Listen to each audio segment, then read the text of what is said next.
Hello and welcome to the Film Ireland podcast. I'm Gemma Creagh and I'm chatting with Fintan Connolly about his fabulous whodunit drama Barber, which will be in cinemas from the 14th of April. So thank you so much for chatting with us. No problem. First of all, I want to say thank you so much. It's such a fun film. I think it's being billed as a neo-noir, but I personally think it's a lot. Like, that is a particularly cold genre, and what I really loved about this film is that Jungian holistic underpinning of it, of a man who's unraveled but slowly coming to terms with his own identity. And I that was the bit about the film that I really loved, that it was, you know, there's someone who's really struggling, but quite a warm portrait of someone trying to exist in that kind of systemic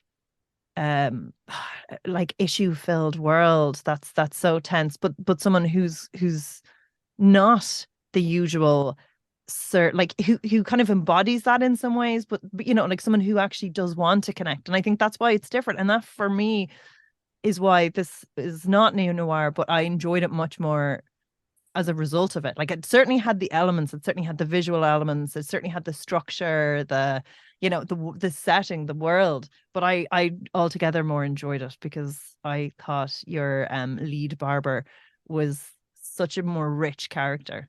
And tell me a little bit about how this film started. Yeah, well, I suppose it started with conversations with Aidan. We're on kind of good terms, and we meet occasionally and talk about film ideas. Yeah, we've worked together in the past. So we were talking about films, and I was saying that I always liked those kind of movies that we saw as kids on telly, like The Long Goodbye and Clute and Harper and stuff like that. And I said I'd love to make a kind of a film about a private detective in Dublin. So that was kind of the starting point.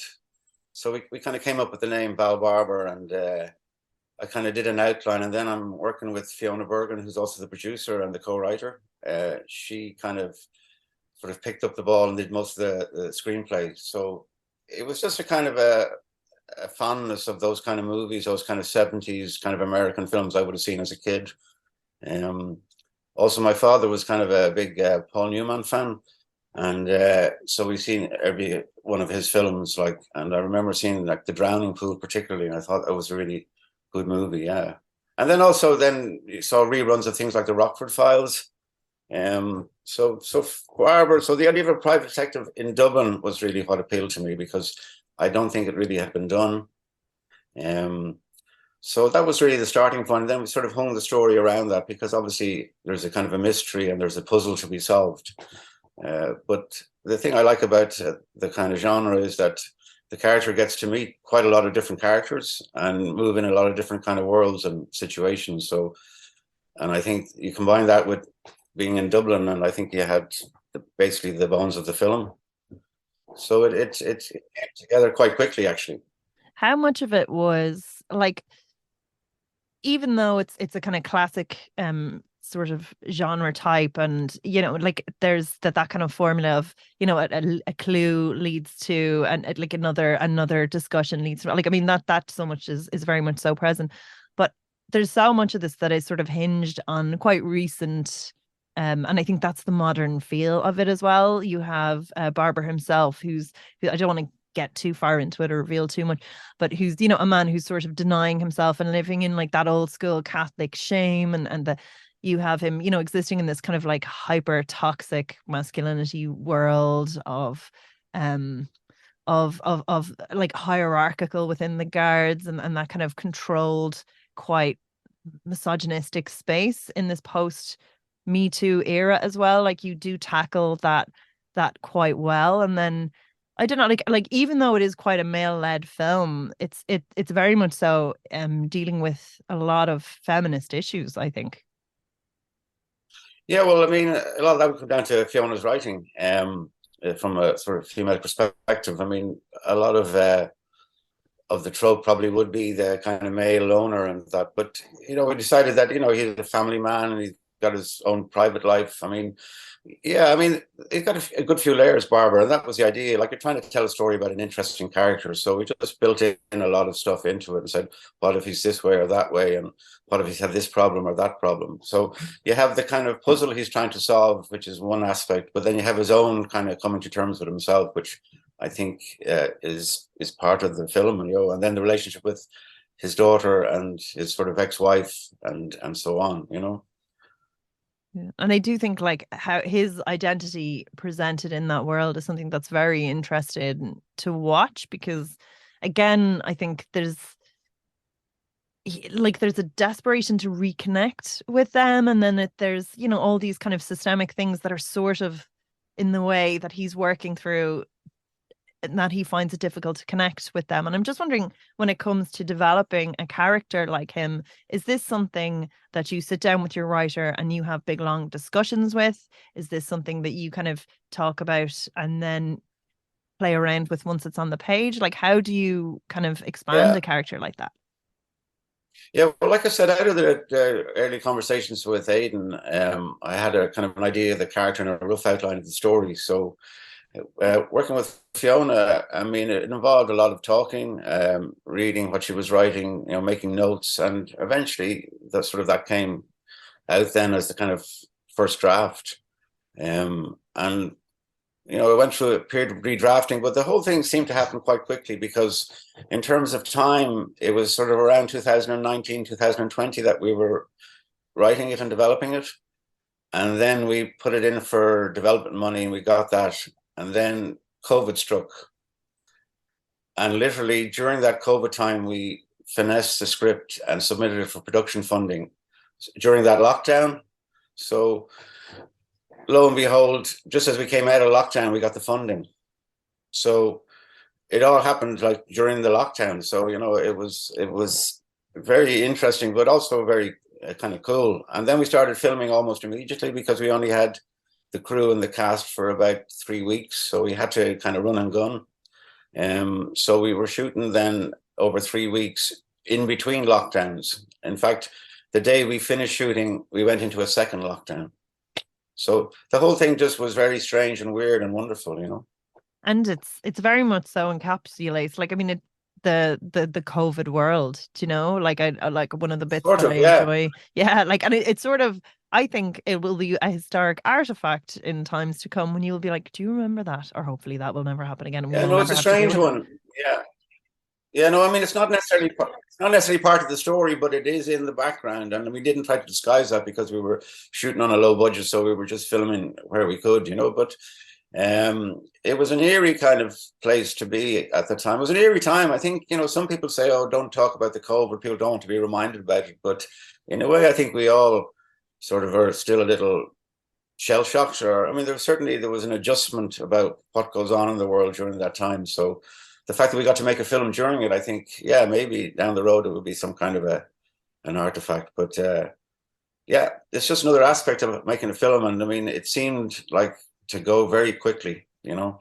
Yeah, I was going to say, even that bit where Aidan Gillen goes right up to the face of one of the antagonists and puts on his mask and gets right in there. And it's Yeah, like, that would be handy for any kind of ADR that you might need done at any yeah, point. yeah, yeah, yeah. But like, no, it's really effective and is a sort of testament as well to Barber himself. Like, he's someone who's quite self-isolated and finds it very difficult, especially in the beginning of the film, to connect with people. And it kind of speaks to him and his mental state quite Yeah. well. It almost suits him, actually. Yeah, yeah.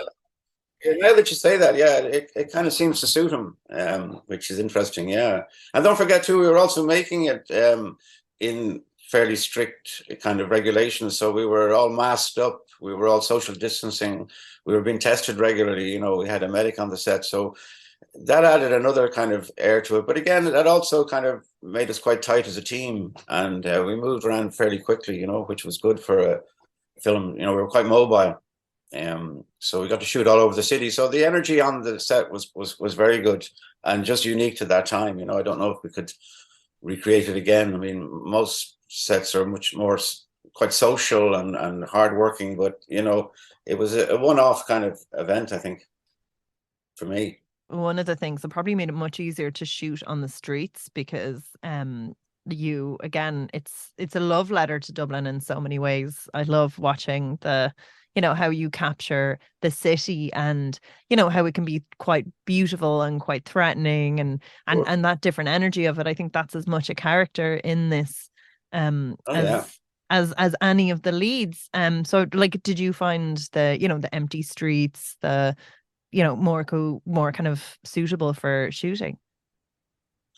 Definitely, yeah. Well, I mean, I love shooting in Dublin. I mean, it's where I live and where I've grown up, so I know it quite well. And I've shot all my films here. So yeah, each film, like, you're kind of looking at locations. We had a very good location manager on this film. So yeah, I mean, because of the streets being empty, that was quite good to shoot in, you know. But I mean, you can see like boarded up pubs and things like that in the background if you look closely. But it's just like we use the city as a location, and I mean, it's a location that has served me well, yeah.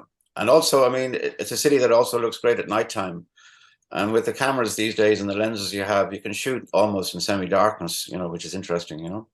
I mean, the film was lit mainly with available light and natural light and, a couple of practical lamps. So you got your production funding and then went into production quite fast. There's a lot of Yeah. locations, and there's a lot of, and in 3 weeks as well. Tell me a little bit about how that worked out, or what the result of that was. Yeah, well, Fiona's also the producer of the film, and we've worked together on all our previous films, so we have a kind of good working routine. So scheduling is very, very important in any film. I mean, I don't want to go too much into the nuts and bolts, but No, like, this is exactly the space for the nuts and yeah, bolts. Yeah, yeah, we want to yeah, know. the key sometimes to a film running smoothly is the schedule being very well prepared in advance. So I mean, you don't shoot chronologically, obviously. So the first week I think we did mainly stuff in his apartment, and then the second week we did stuff in his office, that kind of thing. And in between, then we'd go out on the streets and do stuff when we needed to. And then the last week we were kind of in a hotel. We shot a lot of scenes there in the Marlin Hotel, and around that area. So yeah, I mean, once you have your schedule, then you obviously getting your crew. I mean, again, Owen McCollan, who the camera work, I've worked with him on all my films. We got a very good new production designer called Tracy O'Hanlon, who did a great job on a very small budget to really recreate that kind of noirish kind of look in the office and so on. So yeah, so I mean, there was 15 of us only on the crew, and we shot in 18 days. So it was 3 6-day weeks. So it was just very, very busy for those 3 weeks. But once it was finished, then it was a great relief, that nobody had got COVID. That was the start. Every day you'd be worried about, is somebody going to test positive, and the whole thing would be closed down. Like it's a strange time. But like I said, it's almost 3 years this month, isn't it, since the first closed down. So my whole sort of working, one of my jobs over the last 3 years basically has been barber, so it was a good kind of a companion to that time, if you know what I mean, that at the end of it I've come out with a film that I hadn't expected to make, actually, to be honest. Wow, that's I know, because you're working on so many things, and it's what gets across the line in the right place. But it Sure, really yeah, suited the time, I think, definitely. Like that yeah, isolation, that kind of like insular world. It's an interesting character piece as well. So tell me a yeah, little bit yeah. about how you work with your cast to get those performances across the line. Well, I suppose, I mean, well, I knew that we had Aidan, so that was, and I mean, I knew that also Aidan would be a draw for other actors to work with. So working with Maureen Hughes, who's a woman I've worked with in the past, who's a very good casting director, she read the script and she started making suggestions. And I'd say, what about this guy or that guy? So yeah, I mean, basically, we just offered the part to some people like Gary Lydon and David Hurley and Nick Dunning and Deirdre Donnelly. We just said, would you like to play this part? I mean, most of them only had to commit for 1 or 2 days, which was good, because it's Aidan's moves through the film and he meets all these different people. So yeah, I mean, it was a dream cast. Yeah, we auditioned younger actors, and we found Aisling Kearns and Simone Collins and Leah Schaefer and Isabel Connolly, 4 young actresses, very good. And then Maureen said, what about Helen Behan as Barbara's ex-wife? And I said, yeah, I'd love that. And she came on board. So yeah, so everybody came on board. We didn't do too much rehearsals. We mostly met the day that we were filming. Wow. And Aidan and the actors would have a bit of a chat, and I'd join in, and then we'd start shooting. I mean, all professional actors, so they all knew their lines and hit their marks. And sometimes we did it in one or two takes, and just moved on to the next one. Yeah. Wow. But again, with a That's so very efficient fast. team behind, like a very good, like everybody, script supervisor, like AD, all working together. So you would have done feature films in the past, you would have done documentaries, you would have done like very different types of formats. Do you bring what you've learned to something like this, or is because this is a slightly different theme, do you kind of like start with a fresh slate when you're kind of creating the prep for Yeah, I something think like so. this? Yeah, I think on this film that very much was the case. That I had this idea, and it moved forward pretty quickly. A lot of ideas, you have them, but you really have to hold on to them because of the long development process. I mean, people will tell you that it can take like 8 years, 5 years, 3 years. So because this happened so quickly, I think that really was almost a blueprint for making the film. We wrote it, we got the money, we shot it, and then suddenly we were in post, and all the hard work seemed to have been just done. You know, um, so yeah, no, I mean, like I said, I just wanted to make a kind of this kind of movie. Yeah, yeah. I mean, I love making films. It's my favorite thing. I mean, I've made documentaries in the past and other things. Sometimes that's kind of just bread and butter work. But getting an opportunity to make a film in Dublin, just it's perfect for me. So you have your 3 weeks of shooting. You have like something kind of like it's a quite stylized type of film to create. How do you put it together in the edit? Like, do you again when it's a time of COVID and there's so many restrictions and you're going into lockdown, did that work well for the edit, or what made it did it make it difficult to do pickups? How was that Yeah, process? it's just the story gets kind of more wonderful. And it's a very complex narrative actually to make sure that you have, because there's a lot of Yeah. angles that you have to make sure are covered. Like I'm sure like dealing with the subject matter. I know you're a great script supervisor, but there's a lot of moving parts to this as well. Oh no, yeah, yeah. Well, I mean, as director, like you have to keep an eye on the ball all the time. I mean, it's quite intense, but then that's what you signed up for.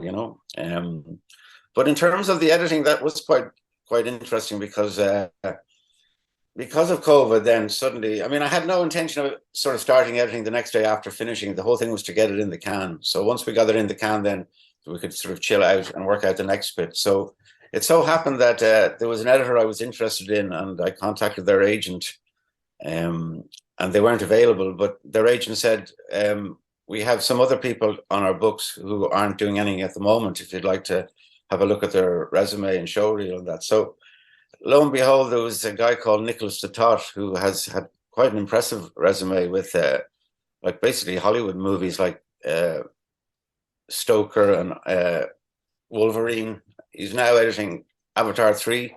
So Whoa. anyway, he, believe it or not, was living in Berlin and had a couple of weeks on his hands. So we talked, and he said he loved the script. So I sent him the hard drives, and he sort of edited the film over about 8 weeks, and we were able to look at it online and make notes and so on. So he had a first cut after 8 weeks that was fairly close to what the script was, and so that was how that happened. So that was all done remotely, which was very strange, but also suited the film, I think. And the same thing happened with when we were editing the film. We were using a temp score by Carter Burwell, who does a lot of the Coen Brothers music, and Nicholas got me in touch with Carter Burwell, who was booked out for the next 3 or 4 years, but there was a young guy that works with him on his team called Forrest Gray, and we started talking, and he ended up doing the score for the film. So again, he was working in LA, Nicholas was working in Berlin, and I was here in Dublin, kind of coordinating it. So again, it was all a little bit surreal. Yeah, yeah. It's the new way of things as well. Like Yeah, yeah, no, it is. It certainly loosened up things. Yeah, although I do like. I mean, I missed sitting in an editing room and all that kind of thing. Like over the years, it can be. I mean, sometimes when you're there with the editor, things can move along much quicker. Whereas if you're like putting stuff back and forth, it takes up more time. But I mean, it was very, very interesting that you could do a lot. And the same recently, the guy who cut the trailer is an Irish guy living in Paris, so it's and then also the way films are now, like all digital. So like the fact that we make a DCP and then if a cinema wants to book it, we just transfer the file there and it's ready to go. I mean, I remember having to send 5 reels of film by courier, to a festival or something like that, It is definitely a different time, and like even the expense of that when instead you're just sending a file, like Well, transfer. that's true. That end of it's cheaper. But funny, with all the technology, things haven't got that much cheaper. Production houses and post rental houses still seem to charge the same. Yeah. Yeah, I suppose it's still expensive, all that equipment and Yeah, yeah. software. But Yeah. But I mean, Owen had a very good, Fiona did very good deals with people. People were keen to work with us and so on. There was a lot of goodwill. And also, don't forget, because we were one of the first films to shoot after the whole lockdown, people were mad keen to get back to work. And you got in just before the big boom happened, where I'd say if you were like, oh, we'll wait and see, then all the crew were used up. And it just seems to be hard to find crew for people now because so Sure, many. yeah. No, it had got to, yeah. It was one of the kind of unique set of circumstances that if it was, there's no way that Owen and Aidan and Robert Flanagan, who did sound, would all be available on the same couple of weeks now. You know what I mean? So, but that's the nature of it. I mean, part of picking your team is who's available and who wants to do it. But we were blessed. I'm interested to how you work as a collaborator, as a director. So when you're co-writing the script, you're saying you go through it. Do you like rewrite it or do you just give notes?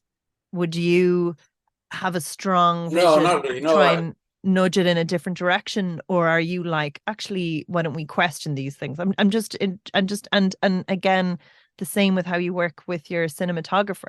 Do you go, this is my influences, or do you go, this is exactly my beat sheet?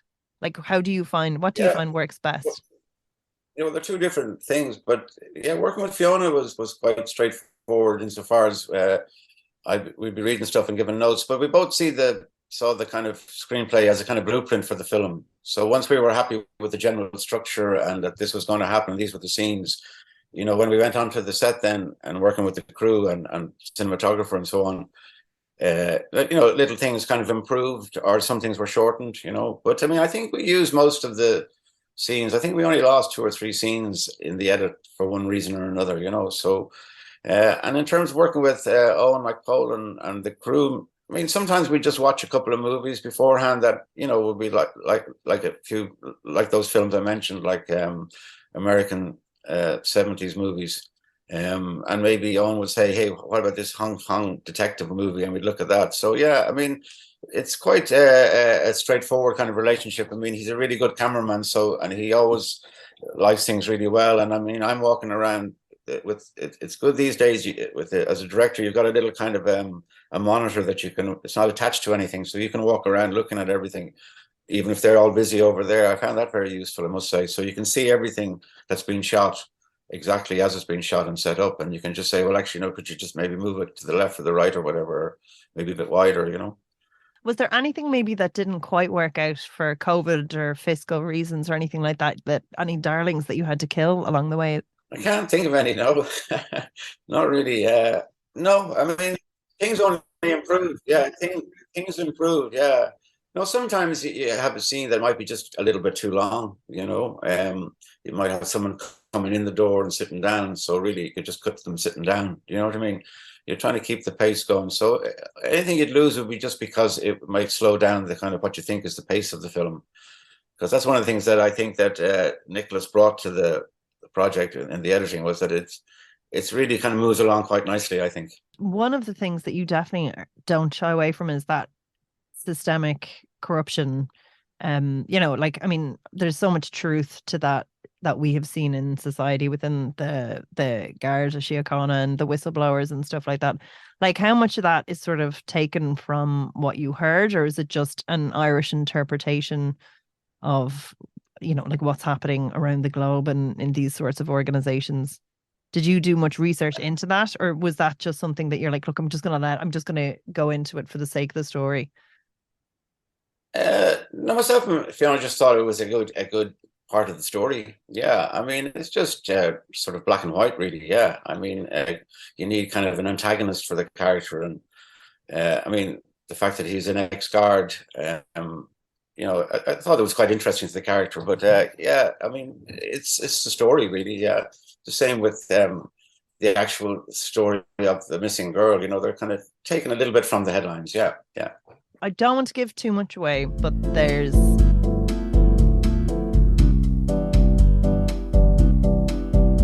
Yeah, well, I because think Aidan brought a lot of that into the performance. I mean, I think, I mean, from the people who've seen it so far, I mean, a lot of people have just found Aidan's performance to be very cool. Just that it's a kind of a different side to him, and it's something that I think Aidan brings a lot to the character, so that you believe it.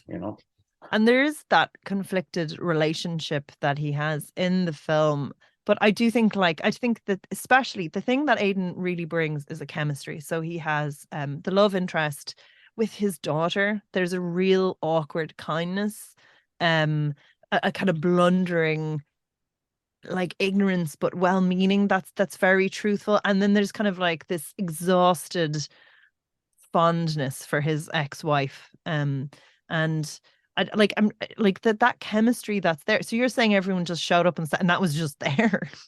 Like you didn't have they just showed up on set, like they're like, hi, oh yeah, my name's Aiden. Oh yeah, so then and then Well, that was yeah, just there. yeah. Well, actually, no, it wasn't all. I mean, Aisling and Aidan had a couple of meetings before the film and discussions about the character. Um, but like Helen and Aidan, yeah, they turned up and started shooting. Yeah, yeah. So I mean, it's different actors prepare differently, but I mean, they're all. I mean, once you pick well, then they all know what's the game. You know what I mean? And like they can see straight away from the setup, like myself and Owen are ready to go. So there wasn't really much hanging around or waiting for the lights to change or anything like that.